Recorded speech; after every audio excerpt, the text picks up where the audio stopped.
Hi hello കൂട്ടുകാരെ, എല്ലാ കൂട്ടുകാർക്കും ചെമ്പനീർ പൂവിൻ്റെ നാളത്തെ പ്രൊമോ റിവ്യൂലോട്ട് സ്വാഗതം. അങ്ങനെ നമ്മുടെ രേവതിയാണെങ്കിൽ സച്ചിയോട് പറയാണ്, സച്ചിയേട്ടാ, നമ്മളച്ഛനോട് കാശ് ചോദിച്ചിരുന്നില്ലല്ലോ, എന്നിട്ടും അച്ഛൻ നമ്മുടെ വിഷമം അറിഞ്ഞിട്ട് കാശ് നമുക്ക് തന്നു.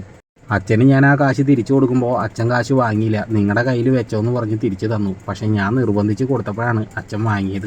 പൈസ വാങ്ങുന്ന സമയത്ത് അച്ഛൻ എന്നോട് ഒരു കാര്യം പ്രത്യേകം പറഞ്ഞു, ഈ കാശ് ഞാൻ ബാങ്കിലിടും, നിങ്ങൾക്ക് എപ്പോൾ ആവശ്യമുണ്ടെങ്കിലും എന്നോട് ചോദിച്ചാൽ മതിയെന്ന്. അത് കേൾക്കുമ്പോഴാണെങ്കിൽ നമ്മുടെ സച്ചിയാണെങ്കിൽ രേവതിയോട് പറയുന്നത്, അതാണ് രേവതി എൻ്റെ അച്ഛൻ എന്ന് പറയാൻ കേട്ടോ. പിന്നീടാണെങ്കിൽ നമ്മുടെ സുധിയാണെങ്കിൽ ഷോറൂമിൽ വെച്ചിട്ട് കവറിൽ 2 മുട്ട കിട്ടുകയാണ്. സുധിയാണെങ്കിൽ ആ മുട്ട ഇങ്ങനെ കയ്യിലെടുത്തിട്ട് സുധിയോട് പറയുന്നത്, ദേ ശ്രുതി നോക്ക്, മുട്ടയിൽ തലയോട്ടി വരച്ച് വെച്ചിരിക്കുന്നു, ദേ ഇതിലുണ്ട് ശ്രുതി എന്ന് പറയുന്നു.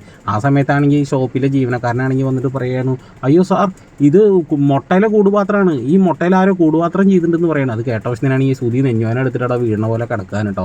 പിന്നീടാണെങ്കിൽ നമ്മുടെ ചന്ദ്രവതി എടുത്ത് വന്നിട്ട് കാര്യങ്ങളൊക്കെ പറയാണ്, അമ്മേ, ഇങ്ങനെ ഒരു മുട്ട കിട്ടി കൂടുപാത്രം ചെയ്തത്, ഞാനൊരു തിരുമേനിനെ വിളിച്ച് ചോദിച്ചപ്പോൾ തിരുമേനി കുറച്ച് പരിഹാരങ്ങൾ പറഞ്ഞു തന്നിട്ടുണ്ട്, ആ പരിഹാരങ്ങൾ അമ്മയാണ് ചെയ്യേണ്ടത്, അമ്മ വ്രതം എടുക്കണമെന്ന് പറയുകയാണ്. അപ്പോഴാണ് ഈ ചന്ദ്രമതി പറഞ്ഞത്, അയ്യോ എനിക്കൊന്നും പറ്റത്തില്ല വ്രതം എടുക്കാൻ, അമ്മ അങ്ങനെ ചെയ്തില്ലെങ്കിൽ എൻ്റെ ബിസിനസ് നശിച്ചു പോകാം അമ്മേ, എനിക്ക് വേണ്ടിയെങ്കിലും അമ്മ അത് ചെയ്യില്ലേ എന്നൊക്കെ പറയാനുണ്ടോ ചന്ദ്രമതിയോട്.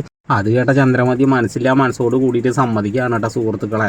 അപ്പോൾ എല്ലാ കൂട്ടുകാർക്കും പ്രൊമോ റിവ്യൂ ഇഷ്ടമായിട്ടുണ്ടെങ്കിൽ ഒന്ന് ലൈക്ക് അടിച്ചും സബ്സ്ക്രൈബും ചെയ്ത് സപ്പോർട്ട് ചെയ്തിട്ട് പോണേ കൂട്ടുകാരെ. അധികം ആളുകൾ ലൈക്ക് അടിക്കാതെയാണ് പോണത്, ഒന്ന് ലൈക്ക് അടിച്ചിട്ടും കൂടി പോണേ കൂട്ടുകാരെ.